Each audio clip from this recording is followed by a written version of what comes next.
Well, it's been a long time since I've done something like this, haven't I? Since the trip, actually, since I've really sat down and just looked at the camera and decided I wanted to talk about stuff. And I think this is the first thing I've shot on my new phone as well, since I updated from an iPhone 10 to an iPhone 11. Didn't really have any choice on that one. Sprint's like, pay for your old phone or swap. So I decided to go for that. I didn't go for the Pro. That was a little bit too much money, so no point in doing that. But yeah, here we are. You're probably wondering, at the time I'm recording this, it isn't quite 3 months past the trip, but it is almost. And why did it take me 3 months to finally do an epilogue video? And there's a few reasons behind that. One of the biggest ones was that first month back was a doozy. I had a lot of jet lag to deal with, like 2 weeks worth of jet lag. It took that long before I started feeling kind of normal. And during that time, I was starting to also work on the videos I've been putting up for the Floundering Through Japan series. And I wasn't really focusing on anything other than that. And I couldn't quite find the words for what I wanted to say.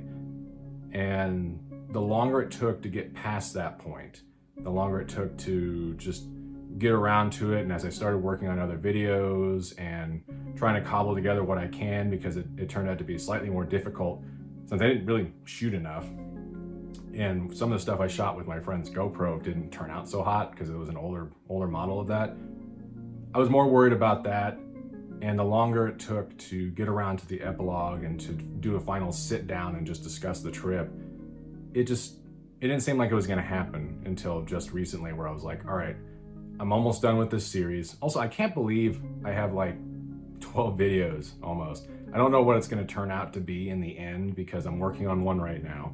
The day I'm recording this, I'm actually getting the Osaka video up, so that should be good. And I got moment in time stuff for that. Kyoto's the following week with more stuff for that. After that, I don't have anything prepared, so I'm trying to work on that video and have another one to go along with it that might not be a moment in time, might be too long. It's gonna be probably maybe like 5 or 6 minutes, and moment in time stuff I try to keep, compressed into no more than a minute or to 2 minutes at most. But it's almost done. I need to have something here to just kind of end cap the whole thing as we transition out of this particular series back into potentially doing stuff I was doing before the trip. Since, to be honest, ever since I got back home, I haven't been considering other filming to do and any other ideas really to get done. I got maybe one I'd like to do if I can afford to go, have a meal at this place. Since they opened up a Kudos sushi here, a revolving sushi place, we have a few of them here in town, but this one is a particular Japanese chain that I had seen, haven't had in Japan. Saw it at least a couple of times while I was over there, but it's cool. I had it for my birthday, and I'd like to go back and at least do some kind of filming there. But at the very least, it's not a cheap trip.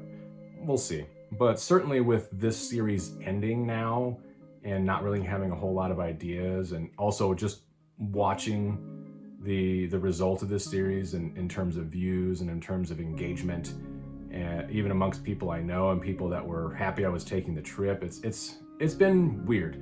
And that's something I don't know if I want to completely touch upon with this epilogue to the Floundering Through Japan series. It might be just a completely separate video, but it's something I've been bearing in mind going forward and doing weekly content. So I've been pretty successful with that so far. And I don't know if that's going to be something I continue doing. I want to do content still, obviously, but how often I do it and what I do, we'll see in the near future. But let's get back to the topic at hand and go over really just the last day of the trip. Since I didn't film anything, I have like one shot from the airport that I took while we were at Haneda, just killing time before we needed to get to our gate and get on our flight. That day was pretty mellow, and even the last full day I was there, as you'll see with the final video I put up, was just chilling out. We went to the grocery store in the neighborhood that our friend lives in and bought a bunch of food and drink and just chilled out and had that and packed, and that was it. It was a very uneventful day, but it was it kind of nice to just be able to kick back and not do anything. Since I needed that when we got back from the Kansai area, and after going to Akihabara on Sunday, one of the last days we were there, it was just kind of like, that was an all-day thing. We were going hard that day, doing a lot of shopping, last-minute shopping, window shopping mostly for me because I had found most of the stuff I had wanted, but just, you know, finding what we could and taking advantage of the fact that, you know, we're still here. We can still find stuff. We can still go do fun things, but, you know, our time was running out then.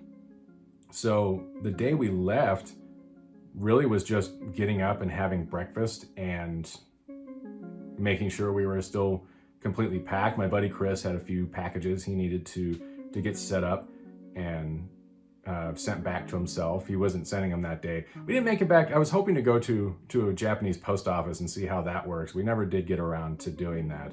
And by the time we left, just about everything he had packed up. He's like, I don't have enough time to run this to the post office. He just had our friend do it. I also just realized that the thing my tripod was on was a little off. So if everything shifted just a little bit, that's just how this is gonna roll, isn't it? So once we were done getting everything prepared, we got a ride from our friend's wife, and we got taken to basically the same bus depot that we showed up at. If you go back to my very first video in this series, the Traveling to Japan, where I show off the Family Mart and I'm getting family chicken, that was the same bus place that we showed up at. Thankfully this time we didn't have to try to catch a bus or a cab. We just, you know, we got a ride back out to where we needed to, and got on the bus, went to the airport, did the standard thing, you know, checking bags, converting currency back into American dollars. I actually got a pretty decent conversion rate. Going into the country was not fantastic,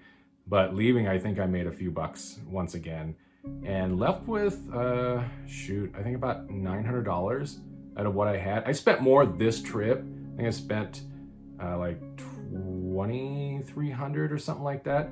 But I went with maybe $500 more than I did last year, but overall I spent less each week in comparison. So not too bad. I bought a bunch of bullshit. I bought games and not enough food items. I wanted more food items this time, but no luggage space, unfortunately, due to me packing just too many clothes. I packed 3 weeks worth of clothes instead of maybe like 2. And you realize very quickly how much space all of that eats up. Plus I had, you know, bought shirts over there from Hardcore Chocolate and everything. But thankfully, the entire process of going through Haneda Airport was pretty good. The line to get up to check my bags wasn't big, but you also can tell that they're spending more time per customer, which is really cool. And even as you're waiting in line, there's a concierge around there hitting you up with questions and asking you if everything's all right, if you're doing, you know, if you need anything specific, something like that, just to kind of help you out, just in case there's anything they can do there. The whole experience was pleasant. It was very, very pleasant. They printed out boarding passes for me. I didn't need boarding passes. I had my phone, you know, I could just scan in there, but when I checked my bags, they printed boarding passes for me. It was really nice. And the same concierge I saw in the baggage check line was the same person I saw at my gate. I wish I'd gotten this woman's name, because compared to the United employees I dealt with here in the States, which were, I mean, let's face it, you deal with most employees in an airport here in the United States, they're not very friendly. This lady was fantastic and wished us a safe journey home, you know, was chit-chatting with us as we were waiting in line. When I was lining up as my boarding group was coming up, my buddy Chris was buying Kit Kats real quick from one of the duty-free shops and was heading back down. And she's like, oh no, your friend went back upstairs to get Kit Kats. I'm like, yeah, he should be back at some point, but just super nice. And it was a really pleasant experience. Getting through security wasn't a problem. There was a line, but there really wasn't any bigger of a line than you would expect at an airport. But once again, it was the same way going through Narita Airport last year. It was not bad at all. By airport standards, it was very, very pleasant, you know, super quick. You don't have to fucking take all your clothes off like you do here in the States. You know, no need to remove, I don't think I had to remove my shoes. I didn't have to remove my belt, nothing. Super duper easy. And lots of time before we needed to get onto our flight to shop through duty free and then get down to our gate. No problems at all on that. So the flight was probably in 10 hours again. I slept a teeny bit on the way there, but on the way back, I did not sleep at all. I tried 3 or 4 times. Even with a neck pillow and having earplugs in and putting an eye mask on, I couldn't get comfortable. And that's just one of those things I'm slowly getting used to. Slowly, with doing long flights like that, is just I either need to take something. I told myself that in 2018 that, hey, if I fly anywhere again, it's going to take more than 4 hours. I should probably take something in order to sleep. I can't sleep on planes. It just doesn't work. And in economy, I don't want to lean my chair all the way back and end up being an inconvenience to the person sitting behind me. Although people that sit in front of me usually don't have that. They don't have that on their minds. So whatever. We got to SFO, San Francisco's airport, probably around 8 or 9 o'clock in the morning. And I was reminded the person at Haneda that worked for United had let me know that when I got to SFO, I was going to have to recheck my bags. I kind of got what she said because she was speaking English, but it was accented. I mean, she's Japanese. So when we got off the plane, we went to the turnstiles. We got our baggage. Turnstiles? What do you call them? Anyways, baggage pickup. Fuck it. We got our bags from there, and then we found out very quickly. I don't remember if we had to go through immigration before we ended up checking our bags again. We might have had to do one then the other. But we had to check our bags again. I don't get that. I didn't have to do that in Calgary, and I was in Calgary last year for 8 hours, probably. With that, they just said, hey, are your bags coming with us? Let's hold you off here before you go through immigration and we can check. And they said, okay, your bags are good. They're just going to get loaded onto the next flight. Go ahead and go through immigration. And then they dump you into the international terminal. With SFO, it's like, no, get your bags, recheck your bags. We had to go through immigration. They gave us the paper cards that you normally get to, hey, where are you coming from? What are you doing? What's the flight? What airline are you with? What's your nationality? Are you claiming anything through customs, stuff like that? And then you get into the airport and you realize, none of that's necessary. When I was in Calgary last year, it was a touchscreen system. You didn't have to fill out a card, which was amusing because I was on Air Canada then, and they gave me a Canadian immigration and customs card. And I'm like, I'm not Canadian, and my last stop is not here. This is my layover. I needed a US card. They mumbled something about the rules and then never gave me a card, and then I didn't need one anyways. This time around, that was the quickest part going through San Francisco, was immigration.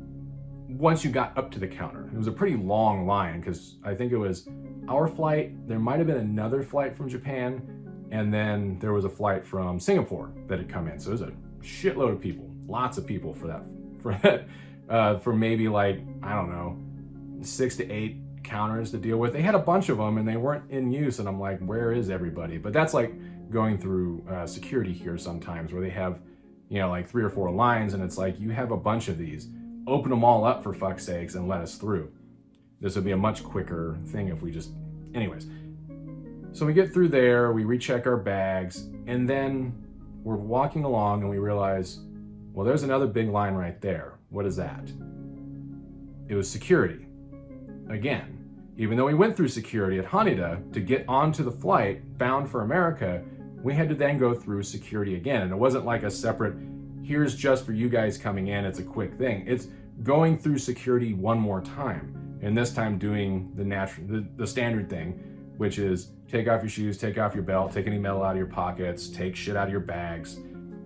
And in my sleep deprived state, I went into like full blown just savagery mode. I wasn't being mean to the employees. It's their job. What can you do? It's just, you're mad at the situation, you're not mad at the people, but at the same time, you just kind of want, you just want to fucking shake people. So I'm just cracking jokes and I'm just being super savage to my buddy Chris. He's laughing the whole time. And because he feels the same way, he's like, this is ridiculous. He slept a bit on the flight, but he was still really tired too. And it's just dumb. I'm like, if we went through all of this, looking outside the window, because if you hear dogs or anything or anybody else, sorry, That's the microphone's on the phone, and I still don't have a good lav mic. And I actually kind of want to use the stereo recording, because this thing does stereo recording now. I had no idea I was recording in mono for like 2 years. So, anyways, my buddy Chris had not slept much either, and we were just both tired, and we get through everything. We just sit in the lobby next to our gate, and I get a cup of coffee because I'm so sleepy, and that didn't do the trick at all. It was awful tasting coffee. The people working the counter were nice at the place I went to, but it seems like airport coffee is just trash. So that didn't do anything for me, and it was like $4 for the cup, so I spent way too much on it. And then we get on to our flight back here to Las Vegas. And it's like maybe an hour or so. But it also happened to be just a really windy day here in the valley, because the approach was super duper bumpy. And being tired, my vision was already just kind of just jacked. And I hadn't eaten since the breakfast they served on our flight into San Francisco from Haneda. So that was a pretty small meal anyway. So I was hungry. I had caffeine in me. It wasn't doing anything. My vision's all fucked up. I'm trying to watch TV, and the plane's fucking, doing this.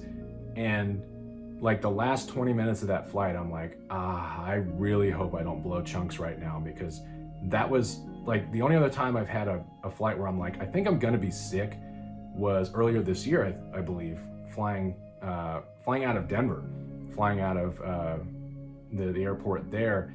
And I think that was with Frontier, and for whatever reason, the pilot couldn't get the idea of having like a smooth, looking at the screen to make sure I'm not blocking myself, to have like a smooth, takeoff, because it was a lot of,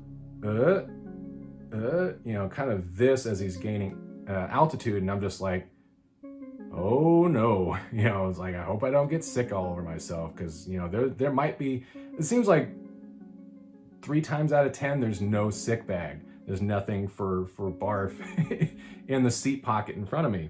So what can you do?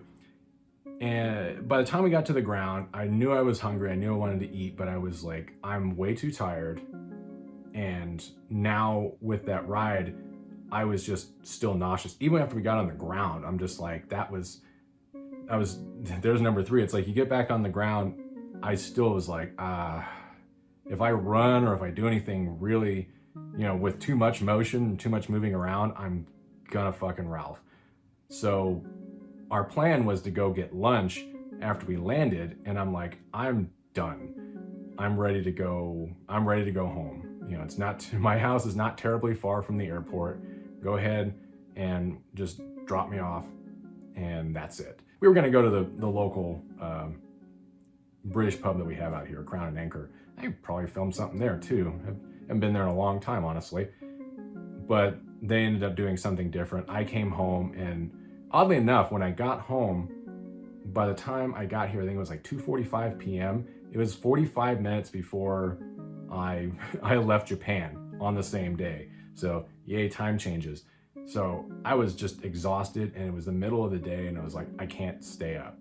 I fell asleep probably about 3:30, 4 o'clock, woke up about 9, went and got something to eat, went for a walk to like Taco Bell and got something to eat there, and then spent the next 2 weeks just with a really shitty sleep habit, because I was stuck in that 16, 17 hour time difference. Actually, it's 17 hours right now because we've already done daylight savings. It's 16 normally up until the time change. And when I was there last year, I had some jet lag, but that was kind of done in a few days. I learned this time around, being there for 3 weeks, is it took me about a week to kind of get acclimated to the time change, and maybe part of the second week. But by the time I left, I was good. I felt fine. It was working out just fine. So coming back here, I was like, well, yeah, if it takes a week, that's fine. But it took the better part of 2 weeks. I was legitimately surprised at how long that took and how much that really kicked my ass. And that's basically it. Since then, it's been pretty normal-ish being back home. I'm not always happy being here, but I think I've talked about that before, and that's something I could probably talk about in the near future. Looking for work, doing that thing again, and collecting unemployment. Yay, that's almost gone. The state of Nevada saw fit to not give me a whole lot this time around. I almost had a job lined up and that didn't work out. I'm waiting for one place right now to get back to me about that. If it works out, that'll be a video on itself. I don't want to say too much about it until after it's done, because if it works out, then I can say something and probably be vague about it. If it doesn't work out, I can offer a little bit more information on it. But yeah, it was a very interesting trip. I wouldn't change anything about it. It was frustrating, having to deal with trying to juggle what you want to do while also traveling with somebody and trying to figure out stuff you can both go do. Because my buddy Chris and I, we have a lot of the same interests, so sometimes it makes all the sense in the world. It's like we like some of the same foods, so we'll go to this place. We like some of the same activities, video games or anime, so going to different shops makes sense. But if I can't find anything within a half hour, I'm kind of like, all right, I'm done. Then you have to deal with, he's a window shopper, or he's literally combing through shelves because he's finding a bunch of shit. It's just, you're trying to juggle that. You're trying to juggle having to go into the city every single day, because it's a 90-minute trek from our friend's house to get there, to get into Tokyo. I'll admit it. I lost my cool a couple of times just over how timing was working out, or just being grumpy in general. Being really hot and overheated from the weather, and sometimes tired, or just be like, hey, I don't really want to do this, or it happens, and it's not a good thing. It's not a likable thing about me. And I give my buddy Chris a lot of fucking credit, because he didn't lose his cool with me. I think maybe he understood it, or he just realized it's not worth also getting upset about, but kudos to him. I don't think I gave him enough credit for that, or thanked him enough for it, because he's a big help on trips like that. I think the next one I'd like to do by myself. I'd like to go back next year, and I don't think the timing is going to work out to when he goes to Japan next time, compared to when I could potentially go. We'll see what happens in the next year or so. He's going in May, so I don't think I'm going to be able to do that. But yeah, for all the little nagging things about him that I'm sure he's quite aware of. Anyways, it just, I couldn't have done these 2 trips over there without him. So you take the good with the bad, and thankfully the good for this trip was overwhelmingly the majority. It was anything that went wrong on this trip really wasn't so much to where it ruined it or even attempted to ruin it. I had a lot of fun, and I'd love to do it again. And I'm thankful, and I'm very fortunate that I got to do it this year. As much as I bitched about my temp job a number of months back, almost like 5 at this point, that was the only reason why this trip happened. It's the only reason it happened.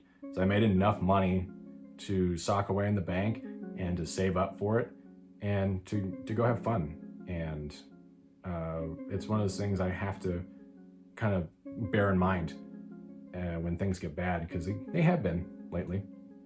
But I have that. I have this trip, and I have last year's trip, and I have other things I've done this year to kind of hang my hat on, so to speak, and think about and enjoy when the times get really rough. And now there's, at least compared to last year, there's a chronicle of this right now here on YouTube. I'd love to put these up somewhere else. Maybe I will, just to have them. But at least I was able to share something, and I was able to put together a series. It may not be the best. It may not be the most well-produced or well-shot. I certainly didn't have enough of a plan going into this to have it make a whole lot of sense, and I just had to figure out how to do this all on the fly once I got the footage home and went, okay, how do I turn this into something? But I was able to. It's not as successful as I would have liked, but that's just how it goes. But at least I did it, and at least I was able to get it done, and the end result is available for people to see. And yeah, I think that's it for now. I think I've talked long enough. I'm looking at the timer above my head here on the camera, and it lets me know I've been going for almost a half hour. It probably won't be a half hour once we edit down, because I had to stop periodically for, liquid refreshment, stuff, as well as dogs barking in the house. That's usually how it goes. But to everybody that's actually looked at this series and watched it and hopefully provided some feedback, likes, comments, and have shared it on Twitter, shared it on Facebook, thank you. I really appreciate it. And I'm glad some of you were able to go along with the ride and check out the stuff that I got to see. I'm hoping I did it some justice. And whenever I get to go back, I'd like to do it again. I don't know if I'll do 12 episodes. I'd like to have a better plan in mind next time and figure out places to film and maybe do like only 4 episodes, but have it a little bit more planned and have a storyline in mind to tell people, and certainly have more of a guideline in place when I edit it afterwards and maybe streamline that process a little bit. But that's just how things go. Again, thank you. Thank you if you watched this and got all the way through it. And stay tuned for whatever else comes up here on the channel in the meantime. So yeah, thanks once again, and I'll see you all next time. So peace out.